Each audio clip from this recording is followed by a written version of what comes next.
Assalamualaikum warahmatullahi wabarakatuh. Kami di sini dari kelompok 6 untuk memenuhi mata kuliah akuntansi biaya.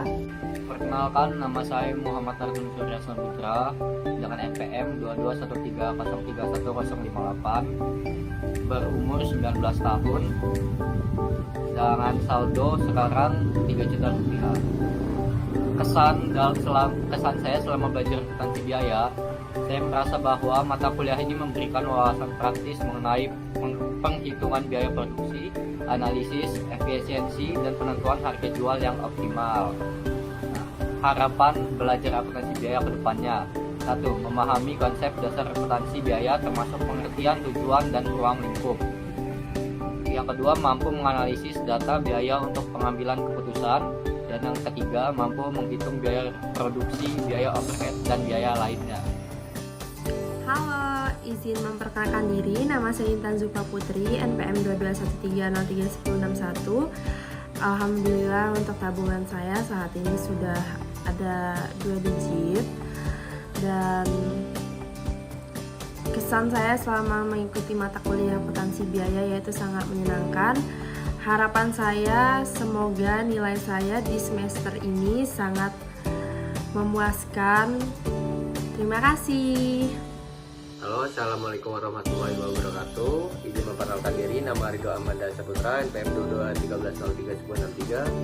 Dengan rekan saya yaitu Saya Yanra Stio dengan NPM 22131075. Oke, di sini saya berumur 20 tahun dan rekan saya yaitu Berumur sama 20 tahun. Nah, untuk saldo saya sendiri untuk sekarang ini yaitu 80.000. Semoga kedepannya lebih bagus lagi. 800 juta. Amin. Untuk Untuk rekan saya saya saldonya sekarang 100.000. 5 tahun ke depan insyaallah di 100 juta rumah kemudian. Masya Allah, amin. Oke, untuk pesan-kesan kami selama belajar akuntansi biaya itu, kalau untuk pesannya, akuntansi biaya itu sangat menantang sih. Ya. Soalnya kan ya dari kelompok kami yang memang semuanya laki Ya. gitu kan, apalagi untuk saya sendiri yang nyampe 3 minggu, minggu nggak bisa presentasi Maju-maju. gitu kan. Yang rekan saya udah duluan presentasi, saya kepotong-potong terus gitu. Menantang banget sampai belajar tiap mau Tiap pertemuan belajar dan Nggak- ujung-ujung nggak nggak jadi. jadi. Kalau rekan saya sendiri gimana? Sama sih kurang lebih Oke. seru tadi menegakkan kalau presentasi. Kalau untuk pesan kami untuk belajar akuntansi biaya kedepannya, Bukan untuk akuntansi biaya. iya, pesan Kalau untuk yang dapat lain mata juga ya. kuliah, dapat mata kuliah Bu Ramawati, lagi ya, ke benar. depannya. Pesannya kelompoknya kalau bisa ibu aja bu yang mimpin bu. Iya, Kita dapat kelompok benar. yang bagus. Soalnya kalau kami sendiri yang nyepin positif, kayak yang cewek ke cewek semua gitu bu. Apalagi ya ibaratkan yang pinter ke pinter, yang goblok ke goblok. bodoh ya yang kurang pinter ketemunya yang kurang pinter gitu. Susah Kasihan. jadinya. Iya. Apalagi kan kalau sepinan sendiri juga kan milih-milih ya kan. Iya. Ada yang pinter malah 4 kelompok, giliran yang kita kurang pinter kayak saya sendiri cuma 2 kelompok bu. Dua orang. Iya, Satu kelompok X dua orang. satu Ya kelompok Allah, 2 ya Allah. orang, saya sama Arden. Saya sama apa nih Nah. dua? Semoga kedepannya bisa, harapan kami bisa kayak gitu. Iya ibu yang mimpin ibu ya. Mungkin itu saja yang bisa kami sampaikan, kurang lebihnya mohon maaf. Wassalamualaikum warahmatullahi wabarakatuh. Terima kasih. Halo, kenalin nama aku Riani Suniar, NPM 2213031042. Umur aku 20 tahun, saldo yang aku miliki sekarang itu sekitar 500.000. Nah, kesan belajar akuntansi biaya itu menarik, tapi cukup sulit karena di akuntansi biaya banyak perhitungan. Harapan aku untuk akuntansi biaya ke depannya itu bisa langsung terjun ke lapangan, bisa melihat kayak produksinya sampai jadi barang jadi dan barang jualnya. Terima kasih. Assalamualaikum warahmatullahi wabarakatuh. Sebelumnya izin memperkenalkan diri, nama saya Afan Ma'arif, NPM 2213031056. Umur saya 21 tahun. Saldo saya saat ini sekitar 4 juta. Kemudian kesan selama belajar akuntansi biaya yaitu selama belum presentasi hatinya nggak tenang, sampai udah presentasi baru bisa tenang. Harapan kedepannya itu untuk kelompokan itu bisa disepin dari Ibu Rahmawatinya, kemudian bisa paham setiap materi yang dijelaskan Ibu dan kawan-kawan. Terima kasih. Wassalamualaikum warahmatullahi wabarakatuh. Perkenalkan, nama saya Anggi Vanessa Putri, NPM 2213931060. Umur saya 20 tahun. Saldo saya sebesar 500.000. Kesan untuk belajar akuntansi biaya itu yaitu sangat menyenangkan, dan belajar akuntansi biaya untuk kedepannya semoga bisa menjadi lebih baik lagi.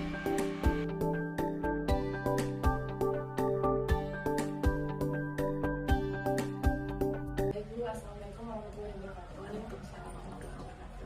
Jadi kami mahasiswa pendidikan ekonomi Universitas Lampung. Di sini kami datang untuk mewawancara Ibu untuk memenuhi mata kuliah akuntansi biaya. Apakah Ibu bersedia?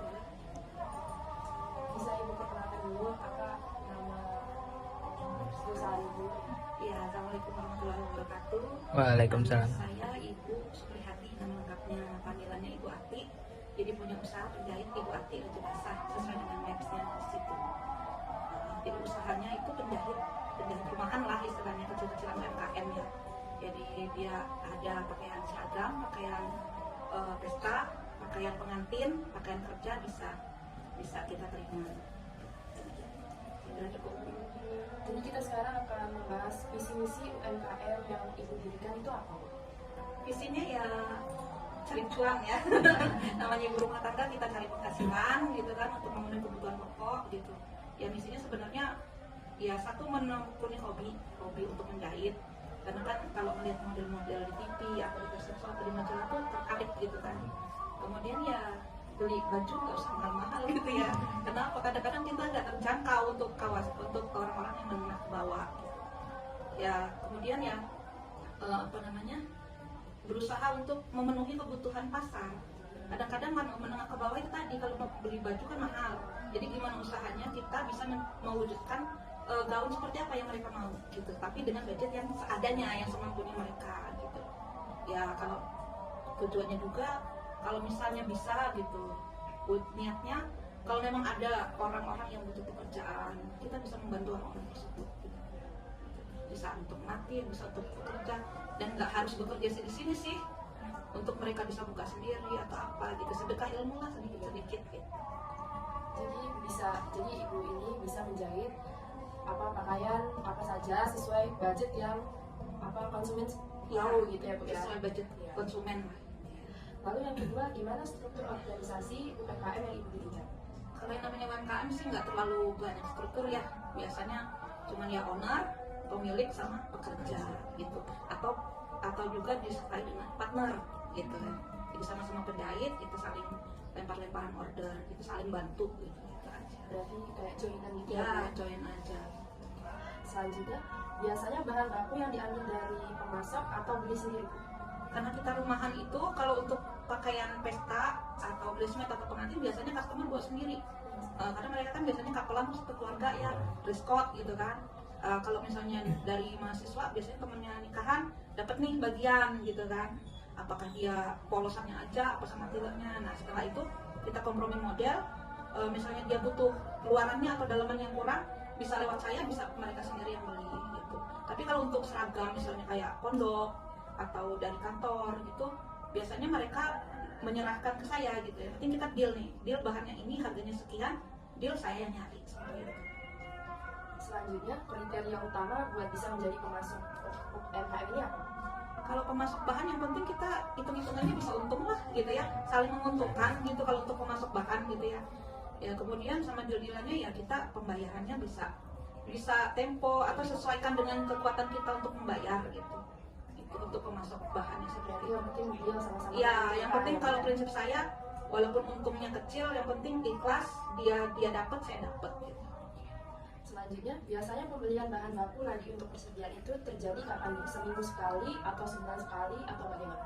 Kalau kita custom aja, custom, karena kan namanya UMKM, berarti kan usahanya kecil menengah. Berarti kalau kita kebanyakan stok, berarti kan duit kita mati di situ gitu. Jadi prinsip saya yang penting sudah deal nih kita, Mbak, kita akan ada seragam nih tanggal sekian.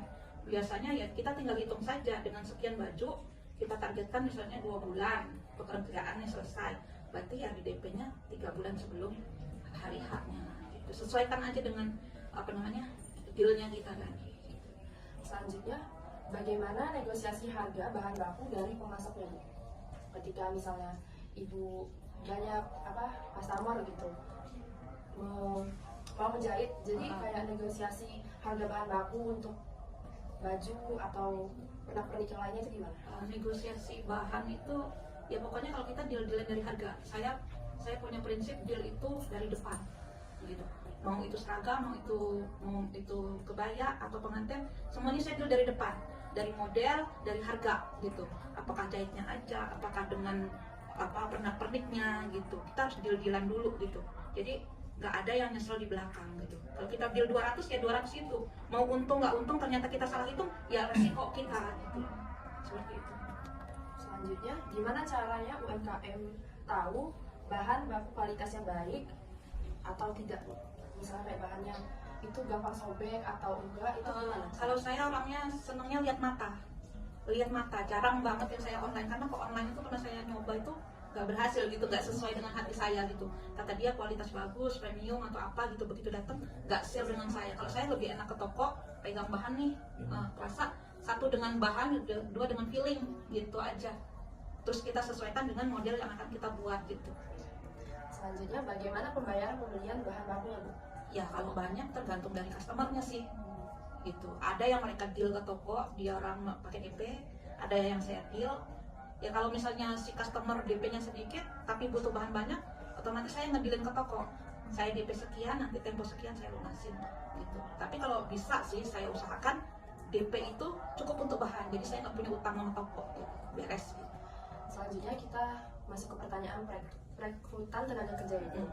Yang pertama, biasanya pengumuman lowongan kerja jika ibu butuh partner atau rekan kerja itu bagaimana, Bu? Kita biasanya ke SW ya, status WA gitu. Udah itu ya status Facebook. Terus kita itu punya ada grup penjahit Bandar Lampung. Jadi saya termasuk di situ, namanya BMDS. Jadi satu Bandar Lampung, di situ ada penjahit asli, ada penjahit konveksi, ada yang cuma seneng jahit, ada yang seneng dengan homemade gitu. Nah itu aja.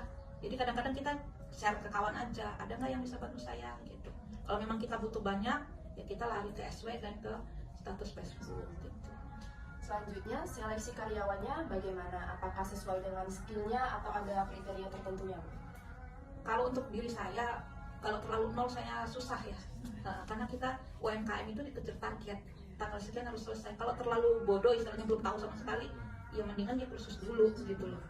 Yang penting dia sekedar tahu, tinggal ngurusin, enak gitu. Jadi kita bisa kejar antara target dengan pekerjaan. Kecuali memang kita memang buka kursus ya, kursus gitu kan, seperti itu. Selanjutnya, untuk gaji karyawannya atau partner bisnis ibu bagaimana, Bu? Kalau untuk partner kita deal-dealan aja, TST gitu ya. Ya biasanya sih kalau untuk pekerja, kalau untuk pekerja sama partner beda. Kalau partner kita TST aja, siapa yang punya order kita ambil ujung aja gitu. Kita ambil ujung misalnya 70-30 gitu kan. Berarti 70 itu yang ngerjain, 30 untuk yang punya order gitu kan. Tapi kalau untuk karyawan kita lihat skillnya gitu. Kalau memang dia skillnya belum mau memadai, ya kita biasanya kalau penjahit itu dia pakai bagi 3. Jadi bagi 3 itu 30 memang jatahnya pekerja, 30 untuk jatahnya owner, yang 30 itu jatahnya alat-alat gitu. Biasanya seperti itu.